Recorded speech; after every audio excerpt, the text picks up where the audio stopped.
Now at 10 and streaming on crossroadstoday.com, a mother demands answers after her son was reportedly assaulted at school, raising concerns about communication and safety.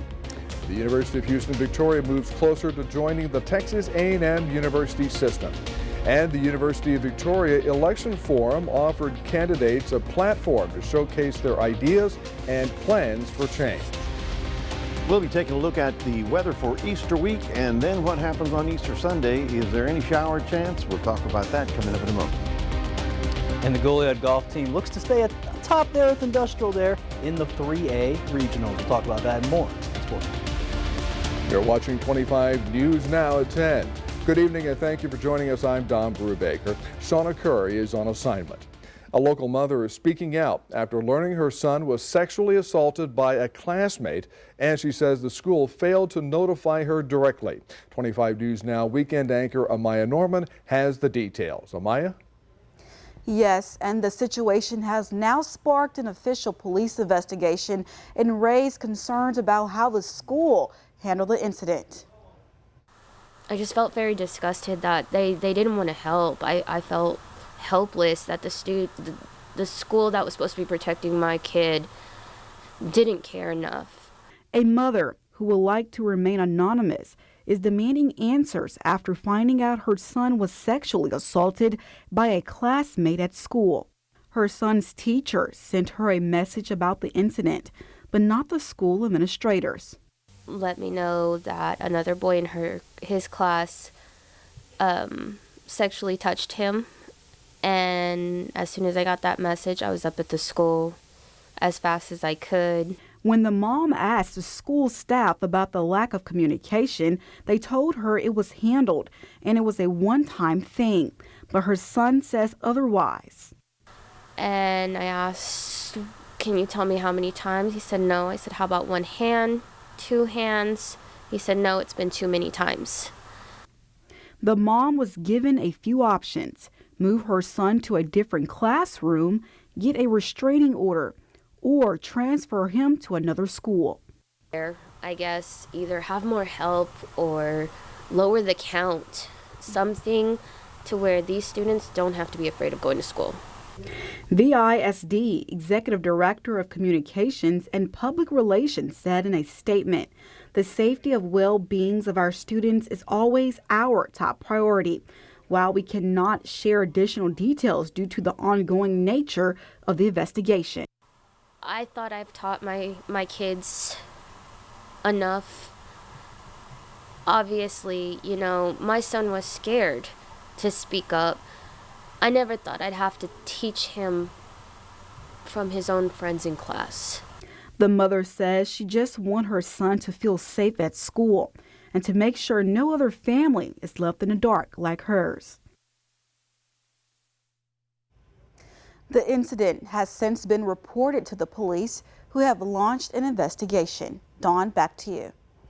Amaya, thank you. The University of Houston Victoria is one step closer to a potential move. This afternoon, the state Senate unanimously passed Senate Bill 2361, authored by State Senator Lois Kolkhorst, transferring UHV to the Texas A&M University system. Senator Kolkhorst said they are grateful to the University of Houston for its willingness to transfer the university to the A&M system. Kolkhorst added A&M's agriculture and engineering degrees are highly desired in our area and will match up very well with the Crossroads industry. In a statement, John Sharp, Chancellor of the Texas A&M University system, said, quote, "Senator Kolkhorst passed a piece of legislation in the Senate that we from Victoria have dreamed about for decades." Chancellor Sharp added, quote, "The Texas A&M University system will turn Texas A&M Victoria into one of the premier campuses in Texas," unquote. Tuesday night, State Representative District 30 A.J. Louderback laid out the House's companion bill to Senator Kolkhorst to transfer UHV to the A&M system. Along with Louderback, speaking for the bill were Victoria Mayor Dwayne Crocker, Victoria County Judge Ben Zeller, and UHV President Bob Glenn. If the bill passes the legislature, the transfer will begin on June 1st, with the official transfer complete on September 1st. As Election Day nears, all of the candidates expressed their thoughts on how they would be best fit for their role. The League of Women Voters hosted the election forum in the Walker Auditorium at UHV. All of the candidates answered questions regarding the community center and the actions of the Victoria ISD board. There are people ready to serve Victoria. Every single candidate up here had answers to these very important questions. Wagner encourages people to get out and vote because decisions like this could affect your everyday life. Here are some important dates if you plan to vote in the May 3rd election. Mail-in ballot applications are due by April 22nd. Early voting runs April 22nd through April 29th. Early voting in Victoria County will be at the Dr. Patty Dodson Public Health Center next Tuesday starting through Thursday 8 a.m. to 5 p.m. Election Day is May 3rd. The city of Victoria is asking residents to start conserving water. Because of low rainfall upstream, the Guadalupe River is running lower than usual for this time of year.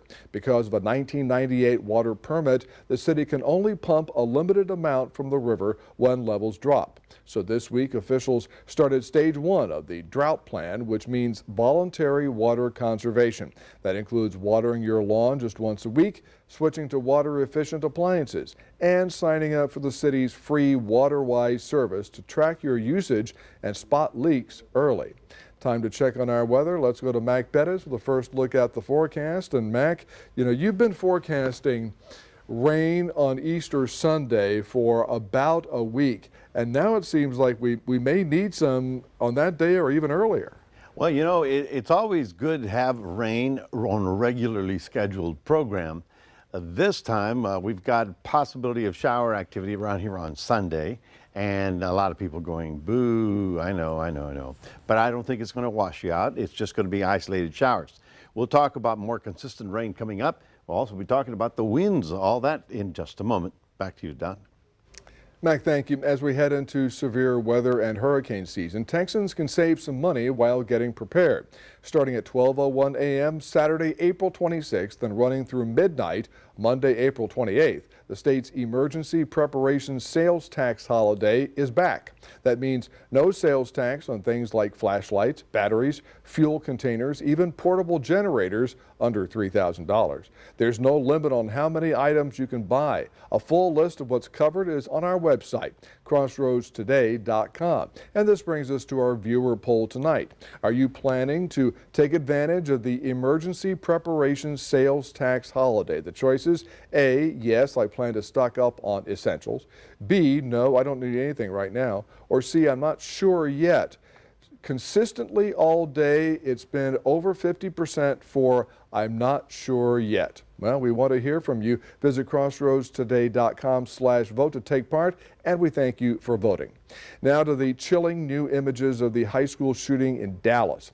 Surveillance shows the gunman firing at random, injuring at least 4 students, and what police say about how the suspect got a gun into the school undetected. Chilling new video tonight showing that horrific shooting inside a Dallas high school, sending crowds running. We got an active shooter, Wilmer Hutchins High School. You see the suspect walking into the packed hallway at Wilmer Hutchins High School, pulling a gun, opening fire indiscriminately. According to an affidavit, at least 4 students shot. The gunman then appearing to take a point-blank shot at a student who was not able to run, court documents say. Come on, Tracy, you gotta get going. The suspected shooter, 17-year-old Tracy Haynes, seen here turning himself into police, now facing a charge of aggravated assault mass shooting. I heard like really loud shots. I see other students running towards the opposite direction. Officials say the suspect was let into the school through an unsecured door by another student. We do know that the gun did not come through during regular intake time, so it was not a failure of our staff. The 4 students that were shot all suffering non-life-threatening injuries, and as of now, the suspect is facing a $600,000 bond. Midea Villarreal, ABC News in Dallas, Texas. Police in San Antonio say a teen was killed after a gunfight outside a school. They say 7 to 8 students between the ages of 14 to 17 years old were walking home from Brewer Academy when they got into a fight. At some point, one of the students reportedly pulled out a gun and shot the victim. The reason was unclear. Police say the individual died at the scene. The school had not reported any altercations Wednesday. Police believe this was an isolated incident, but they're investigating.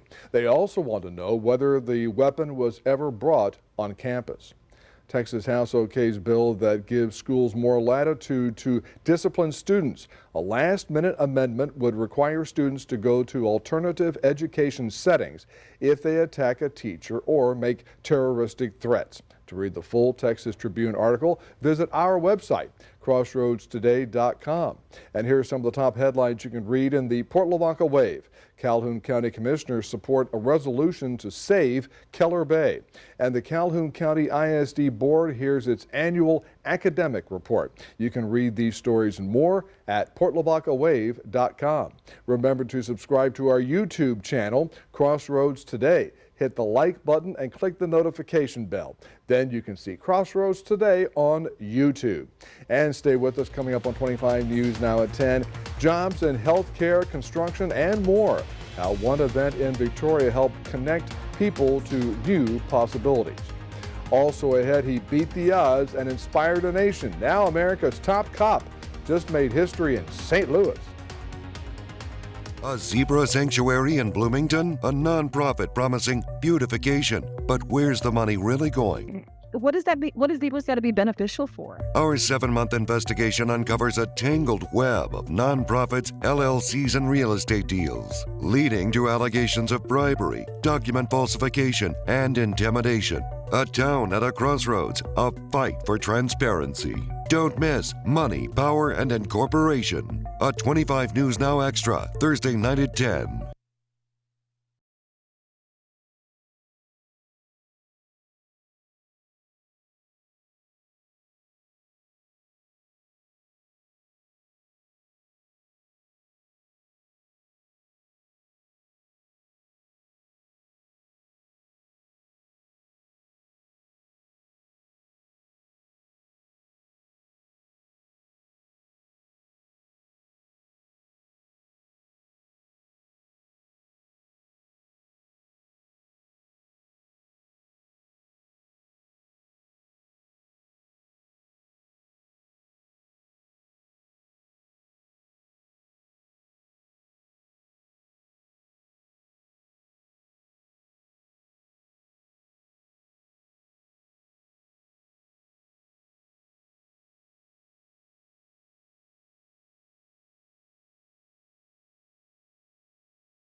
Job seekers and employers came together at the annual Spring Career Fair hosted by Workforce Solutions, UHV, and Victoria College. There are more than 40 employers there looking to add new talent to their team. Victoria College Career Services Coordinator Blake Britton says the job fair gives people a chance to speak with employers and learn more about the opportunities. Britton says the job fair is diversified, so there are jobs for all backgrounds. I always advise students and job seekers to just be curious. Everybody here is very friendly. They're here with the purpose of talking to the people that show up. So just be curious, ask questions, go up to all the booths, even if it's an employer that you maybe haven't heard of. Job seekers were also able to get on-the-spot resume help and network with local industry leaders. The Victoria Central Appraisal District is holding a series of information sessions to help residents better understand property taxes and appraisals.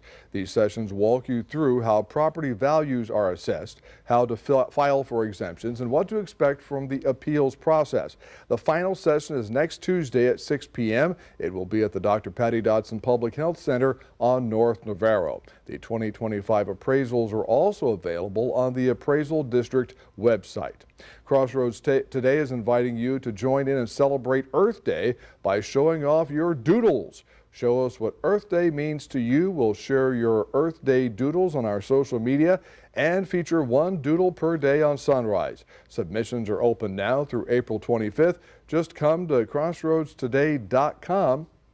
A Houston teenager set a world record on Tuesday when he was simultaneously sworn in by 203 police departments from around the country. It's DJ Daniel, who was named an honorary Secret Service agent during President Trump's address to Congress last month. Daniel was diagnosed with brain cancer when he was just 6, but he set a goal to get sworn in to 1,000 police departments. Inside the Renaissance Hotel, police officers from both sides of the bi-state stood in line to meet the teen affectionately nicknamed America's Top Cop. St. Louis is the show me state, and I guess they all showed up and showed out. Though many people recognize DJ Daniel after being named an honorary Secret Service member during President Trump's congressional address, I ain't gonna lie, I felt like I was about to cry. Many people don't know that the 13-year-old was given just 5 months to live at the age of 6 after being diagnosed with terminal brain cancer. God gave me my wings, but he said, I'm gonna take these back from you, because you don't get these wings until you graduate the school of life. After receiving his diagnosis, DJ set a goal to be sworn in by 1,000 police departments. I knew it was possible. He didn't think it was possible. Tuesday afternoon, he not only blew past that goal, but set a record when he was simultaneously sworn in by 203 departments. But there's only one thing missing here. When do I go on patrol and when do I get paid? After being sworn in by 203 police agencies from around the country, DJ could have picked any one of the hundreds of police officers inside the room to pin on his badge. But much to everyone's surprise, he picked Michael Brown Sr. His son actually changed the world, and my son is doing it too. His first act after being sworn in was paying it forward for 9 other kids. I got the swearing kids that has cancer, and I'm pretty sure that's gonna make them happy and that's gonna make them live longer. Just the smiles and the camaraderie and support, it helps us out through some of the hardest nights of our lives. As for what comes next in DJ's mission to protect and serve, I'm gonna keep on going until my gas tank runs out, and that's when God calls you home. As you may remember, a few years ago, DJ was made an honorary Victoria police officer and an honorary Victoria County sheriff. He's got that on the list now, too. Here's some of the top headlines you can read in the Cuero Record. The Chisholm Trail Heritage Museum celebrated the top Hunt Elementary student writers. And a Yorktown church hires its first new pastor in 20 years. Here you can read these stories and more at DeWittCountyToday.com. Coming up, we'll be taking a look at your weather for the Easter week, and over the weekend it's going to be kind of busy. We're looking at 69 degrees right now. The winds have settled down, but they did peak up to about 25 miles an hour earlier today. We, of course, are looking at our high today, which was about 84, 58 the overnight low. We'll be staying in the 80s, but first, the wind is going to be the issue, and then over the weekend, yes, we do have some showers possible on Easter Sunday, and we'll talk about that coming up in a moment.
Well, you might have noticed the afternoon winds that picked up a little bit today. They've settled down right now, and that sort of helps out. But tomorrow it'll be another windy afternoon, and so will Friday. And the reason for that we're going to be talking about. What's happening is already the low is coming up out of the southwest. You can see how rain and snow has already begun in the Rockies.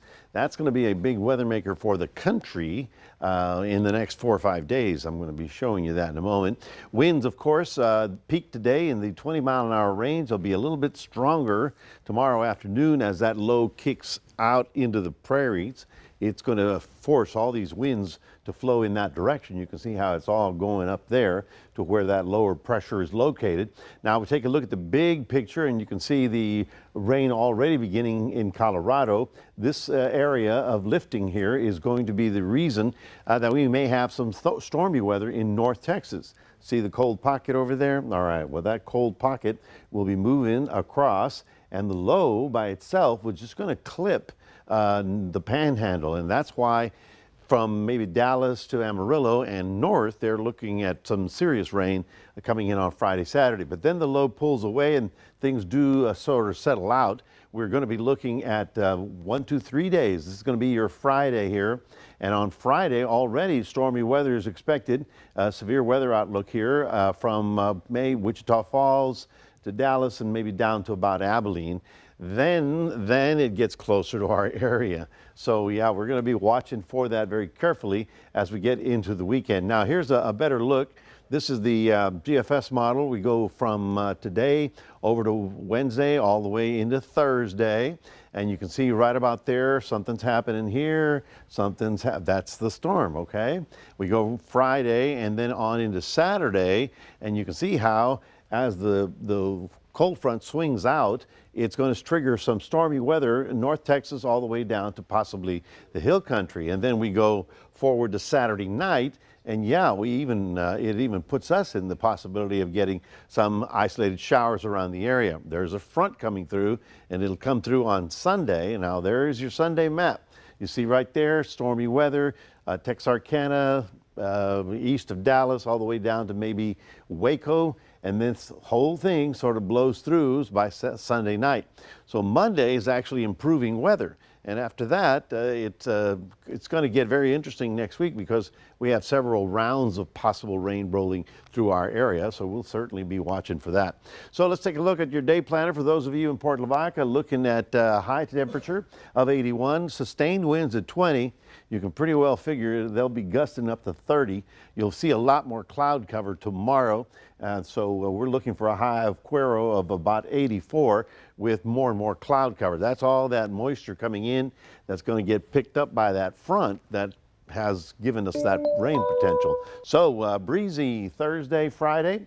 Saturday still on the breezy side, but Sunday it sort of stops in terms of wind, but that's when we get about a 30% chance of showers. I think most of it will be in the late afternoon and night times, so I think that your Sunday morning services should not be bothered by rain. That's your 7-day forecast, reminding everybody we do have a QR code. Love for you to scan that, put Crossroads Today on your phone. And now we'll toss it over to Maxwell with sports. What's happening tonight? Yeah, Mac, we got a little interesting dilemma here that we're going to talk about here at Sports Night because it involves the number 300. I'll tell you what this number kind of means here for two of our Crossroads teams coming up in sports.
All right, Cross. So far, 6 p.m. newscast, we have the Industrial Boys golf team and their expectations for the next 2 days here of regionals. Well, a team right behind them right now in day one action is the Goliad High School, which just like Industrial, they want to reach the state championships and bring back that elusive hardware.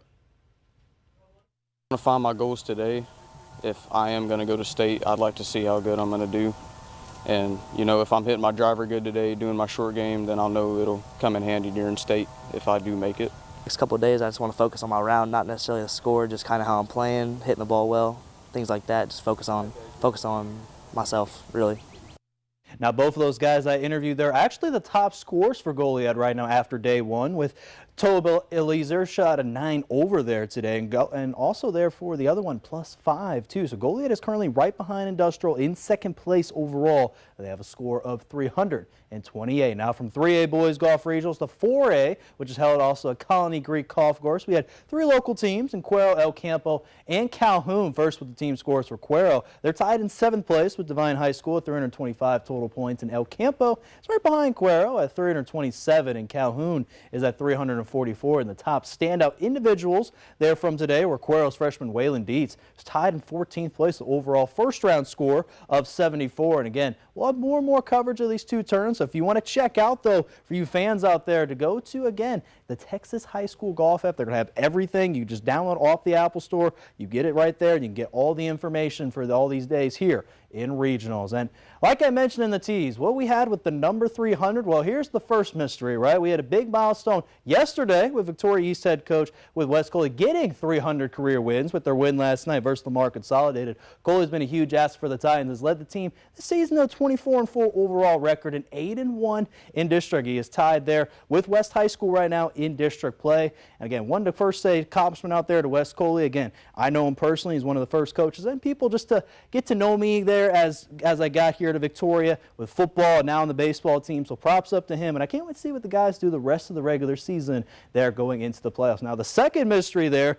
with the number 300 goes out to Hallettsville with junior Grace Halata. Got 300 career strikeouts the other day, and again, she's probably sisters if you remember from one of the other girls we interviewed for Hallettsville, Caitlin Halata. And again, she's doing this. It's the last game there against Industrial. She's one of the top pitchers for the Lady Brahmas, and this is going to be a force because they're going to be figuring out who their playoff opponent is next week. This team made a deep run last year. We'll see if they can do it this year as well. Now, enough golf, enough baseball, enough softball, right? Let's get those engines started up because Texas A&M University is partnering with Haas Factory Team to build their NASCAR and IndyCar Series debut cars with a favorite driver, Felix Rosquest, for the 2025 season. The university is wanting to bring more fan interactions and involvement for the university in the future. And Texas A&M Vice President and Chief Marketing Communications Officer Ethan Braden said these partnerships with HFT and Felix, again, will bring the Aggie core values of excellence, integrity, leadership, loyalty, and respect, and selfless service to the national stage in front of one of the most passionate, patriotic values aligned audiences in America. So congrats there, Texas A&M. I can't wait to see how that car will look out there in the racetrack fairly soon. That's going to do it here in sports. Don, back to you. All right, Max, thank you. And stay with us. Coming up on 25 News now at 10. We'll take a last look at your weather. Plus, a toddler lost in the Arizona desert and the ranch dog who became an unlikely hero. Stay up or I'm going to do this without you anyway. So you've been writing the television shows for your whole life, really. That's right. Did you tell them about the sniglet? You really put this together, gee.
Well, most 10-year-olds are in elementary school, eagerly awaiting recess. This California 10-year-old is preparing to graduate from college. Alisa Perales is from San Bernardino, California. She learned to read at just 2 years old, started doing algebra problems at 5 years old, and began classes at Crafton Hills College when she was 8. Now she's 1 month away from graduating from the 2-year college. As far as next steps, she is waiting to hear if she's been accepted to Stanford University, the farm. That would be a good place. That would be, yes. A 2-year-old boy was in a bad place in Arizona, but he's safe now. After spending the night alone in the high desert, the toddler, Bowden Allen, wandered 7 miles away from home, surviving cold temperatures and wildlife. Search teams raced to find him, but it was a local ranch dog named Buford who came to the rescue. Buford found Bowden near a horse pasture and stayed by his side until help arrived. The boy was in good spirits and told his rescuer he slept under a tree. As for Buford, there's Buford.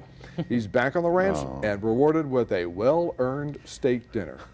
Buford, you have earned that steak for maybe several weeks, maybe a month. Yeah, there's going to be a movie about Buford there. You know? We'll call it Buford, the Wonder Dog or something. Buford the Wonder Dog, and a piece of him eating steak and everything like that. Endorsing Wayugo, that fancy beef they got. That, oh, yeah.